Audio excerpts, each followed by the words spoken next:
Excellent. All right, enjoy. Could you ever see automating the decorating of these donuts? We find that the best way to drive efficiency is with the coarse shell donut or the ring. But when it comes to putting the finishing touches on our donuts, that complexity, that requires the hands and the eye coordination of our Krispy Kremers. Plus a robot could squish them, right? I would be very worried about squishing the donuts. After a period of missed sales targets and profit losses, Krispy Kreme is looking for ways to grow. That means pushing its donut-making machines to do more and more. But even here, automation has its limits. While machines can mix and glaze a standard donut, they still struggle with seasonal and limited-time designs. We have piloted a couple of robot-style solutions to see if they would work, but it got super messy. The glaze got into the joints of the robots. It's pretty tough to not, harm the quality of the donut, and that's the most important thing for us. Oh look, there's the donuts. Yeah, this is one of our largest lines that we operate across the country.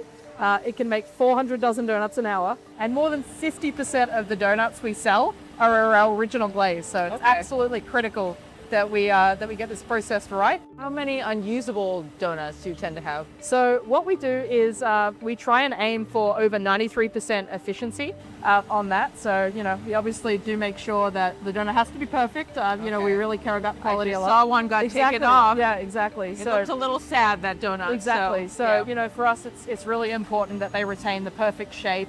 What would you say the biggest bottleneck is currently in this kind of manufacturing facilities? I mean, the biggest bottleneck for us is, making sure that as we change flavors, that we're setting the teams up for success.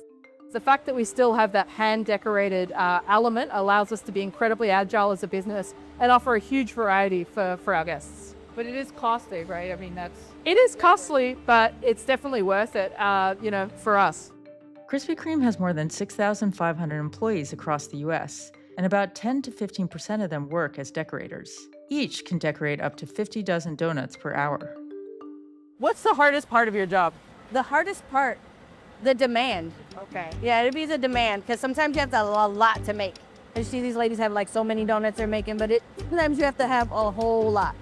Depending on how popular the donut is, it really sells a whole lot. And part of that is because you have so many limited time offers, right? Yes. Limited time offers and sales, they merge together and people are like, hey, donuts. Do you think your job could be automated ever? Could it be automated? Yeah. I mean, to an extent maybe, but all the different things that we do on top of the donut, I don't think a machine could do that. Doesn't do it with love. No. There's no love in that. Robot can't do that. Not at all. I don't think so. But Krispy Kreme is under pressure to become more efficient. The company is still fighting to remain out of the red after its ambitious deal to sell donuts at McDonald's fell apart. Let's talk about McDonald's. Okay. What happened with that? I think that the consumer was really looking for more convenient access to Krispy Kreme's fresh donuts, and the partnership with McDonald's was designed to enable that, and certainly started effectively.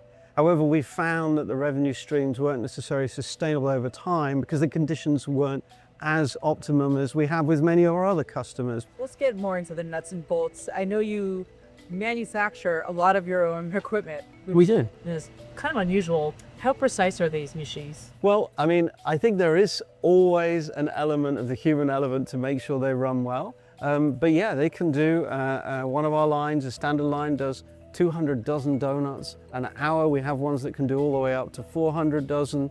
You do have to keep an eye on many of the temperatures and humidity and making sure the yield of these machines is working effectively. I always think that our Krispy Kreme employees bring something special to our donuts. I do think that there's opportunity to improve and become more efficient. I do think we can leverage technology, and we're exploring various things, whether it's in the manufacturing process or in distribution, demand planning, supply planning and the like, where we can leverage technology. But I'm really proud of what our Krispy Kremers do. Where would you say you are in your turnaround story right now? Yeah, we've been growing the brand. Krispy Kreme is a growth story for many years.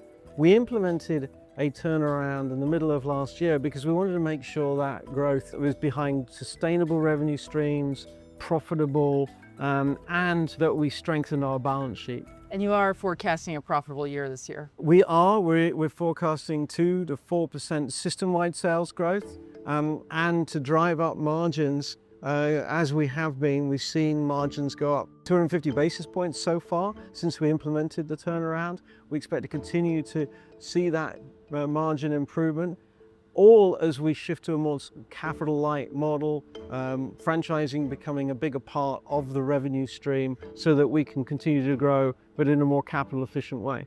What is the future for donuts in this kind of health-conscious GLP-1 era?